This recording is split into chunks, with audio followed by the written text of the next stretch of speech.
12시 많은 참여 바랍니다.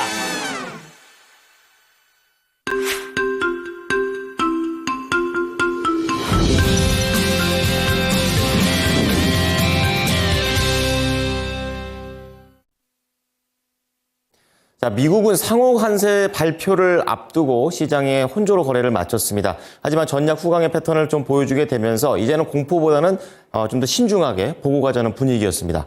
자, 오늘도 개장 전에 보셔야 될 추가적인 이슈들 6가지 준비를 해봤는데요. 하나씩 점검해 보겠습니다. 첫 번째는 배터리 관련된 그런 내용입니다. 전용 배터리, 즉 이 로봇과 휴머노이드 전용 배터리라고 해서 또 다른 이제 배터리에 대한 변주가 좀 시작되는 것 같은데요. 관련해서 대기업들이 다 움직이고 있다고 합니다. 점검해 보도록 하겠고요. 그리고 오늘 한화와 관련해서 두 번째 소식이 되겠죠. 한화 시스템 쪽에서 지금 장비 공급과 관련된 그런 수주 소식이 되겠습니다. 그리고 두산 퓨얼셀, 즉 이 수소 전지와 관련된 그런 내용들도 있는데요. 계약이 불발됐다라는 그런 내용입니다. 오늘 시장에 미칠 영향력 미리 점검해 보도록 하겠습니다. 자, 오늘 소식은 정수지 캐스터가 전해드립니다. 모닝뉴스입니다. 화요일 오늘장에 영향을 줄 수 있는 6가지의 뉴스들 함께 알아보겠습니다. 먼저 헤드라인입니다. 공매도 재개 첫날 2조 원에 가까운 공매도 거래가 체결됐습니다. 삼성과 현대자동차가 다용도 로봇 및 휴머노이드에 들어갈 고성능 배터리를 공동 개발합니다. 한화그룹 김승현 회장이 보유 중인 한화 지분의 절반을 새 아들에게 증여하며 경영승계를 완료했습니다. 한화시스템이 한화에어로스페이스가 양산하는 K2원 보병전투 장갑차에 1,500억 원 규모의 장비를 공급합니다. 호텔 롯데가 지난해 영업손실을 내면서 적자 전환했습니다. 두산 퓨얼셀이 4천억 원 규모의 연료전지 시스템 공급 계약이 해지됐다고 밝혔습니다. 먼저 첫 번째 뉴스입니다. 공매도 재개 첫날 2조 원에 가까운 공매도 거래가 체결됐습니다. 당초 기대됐던 외국인 투자자의 유입은 나타나지 않았는데요. 외국인은 거래 비중이 전체의 90%에 달할 정도로 영향력이 컸습니다. 특히 공매도 거래 상위 종목 대부분을 2차 전지주가 차지하면서 관련주들의 주가 하락도 뚜렷했습니다. 증권가에서는 당분간 공매도 재개에 따른 변동성 확대가 우려돼 대차 거래 잔고가 크게 늘어난 종목 위주로 하방 압력이 높아질 수 있다고 전망하고 있습니다. 일각에선 장기적으로 국내 유가증권 시장이 상승장으로 돌아설 것으로 전망하고 있지만 미국이 상호 관세를 예고한 2일까지 이 같은 하방 압력은 이어질 것으로 예상하고 있습니다. 양 시장 모두 2차 전지 업종 위주로 하방 압력이 강했는데요. 유가증권 시장에서는 상위 10개 종목 중 8개 종목이, 코스닥 시장에서는 10개 종목 모두 2차 전지 관련주가 차지했습니다. 두 번째 뉴스입니다.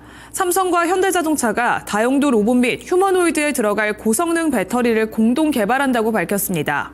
삼성 SDI가 개발하는 고용량 배터리를 현대차 기아 로보틱스 랩이 로봇에 적용해서 충전과 방전 성능, 사용 시간과 수명 평가 등을 하는 방식입니다. 양측은 현대차의 휴머노이드 회사인 보스턴 다이내믹스에 공급할 배터리도 공동 개발할 것으로 예상되고 있습니다. 2026년 휴머노이드 양산을 선언한 테슬라는 LG 에너지 솔루션과 손을 잡았는데요.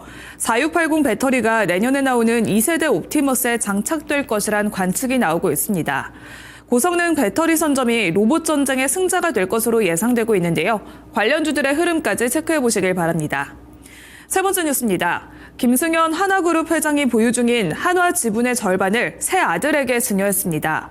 그룹층은 경영권 승계가 완료됐다고 선언했는데요. 31일 한화는 김 회장이 보유한 한화 지분 22.65% 중 11.32%를 새 아들에게 증여했다고 밝혔습니다. 김동관 부회장에겐 4.86%, 김동원 사장에겐 3.23%, 김동선 부사장에겐 3.23% 등을 증여했습니다. 이번에 김 회장의 새 아들이 부담할 증여세는 2,218억 원인데요. 여기에 최대 주주 상속세 할증 제도도 고려되고 있습니다. 경영권 프리미엄을 감안해서 주식 평가액의 20%를 가산하고 결과적으로는 평가액 4,436억 원에 누진세 50%를 적용해서 약 2,218억 원의 상속세가 필요합니다. 이번 지분 증여는 한화에어로스페이스의 기습 유상증자에 따른 오해를 해소하기 위해서라는 게 회사 측의 설명입니다. 이어서 한화 소식 하나 더 알아보겠습니다. 한화시스템이 한화에어로스페이스가 양산하는 K2원 보병전투 장갑차에 들어갈 1,500억 원 규모의 장비를 공급한다고 밝혔습니다. 하나시스템은 31일 한화에어로스페이스와 K2원 보병 전투 차량 4차 양산 물품 계약을 체결했다고 공시했습니다. 계약에 따라서 하나시스템은 사계 통제 시스템과 조준경, 피하 식별기 등의 장비를 오는 2028년 9월까지 한화에어로스페이스 K2원 4차 양산 물량에 공급합니다. 하나시스템은 이날 한화에어로스페이스와 967억 원 규모의 보온 모듈화 장약 자동화 공장 시스템 구축 계약도 체결했다고 밝혔는데요. 하나시스템의 최근 주가 흐름 살펴보도록 하겠습니다. K방산 수출 확대의 주역으로 꼽히고 있는 하나시스템인데요. 방산 이외에도 ICT 사업에서도 안정적인 성장을 이어가고 있고 시너지까지 기대를 하고 있습니다. 3월 19일에는 43,400원 선까지 올라갔었는데요. 이후에는 단기 조정 흐름을 보이면서 32,000원 선까지 내려온 상황입니다. 한화에어로스페이스 유상증자 소식 이후 하락세를 보이다가 전일에는 기관의 매수세에 소폭의 반등 흐름을 보였는데요. 오늘장의 이슈까지 체크해 보시길 바랍니다. 다섯 번째 뉴스입니다. 롯데호텔앤리조트는 지난해 영업이익이 24.8%로 1년 새 감소한 535억 원을 기록했다고 31일 공시했습니다. 연간 매출은 1조 4,190억 원으로 전년 동기 대비 9.9% 증가하면서 사상 최대 연간 매출 실적을 올렸습니다. 지속적인 외국인 투숙객 유입에 따른 객실 매출과 함께 팬데믹 기간 중에 진행했던 롯데호텔 월드의 식음업장의 개보수 공사로 식음 매출이 증가한 것이 주요 요인이라고 분석했습니다. 롯데호텔앤리조트는 이런 인력 효율화와 함께 투숙객의 국적 다변화, 외국인 입국객이 증가하고 중국의 단체 관광 재개에 따라서 매출 증가로 영업이익이 앞으로 개선될 수 있을 것이라고 밝혔습니다. 마지막 뉴스입니다. 두산퓨얼셀이 4천억 원 규모의 연료전지 시스템 공급 계약이 해지됐다고 밝혔습니다. 지난해 매출액에 맞먹는 수준인데요.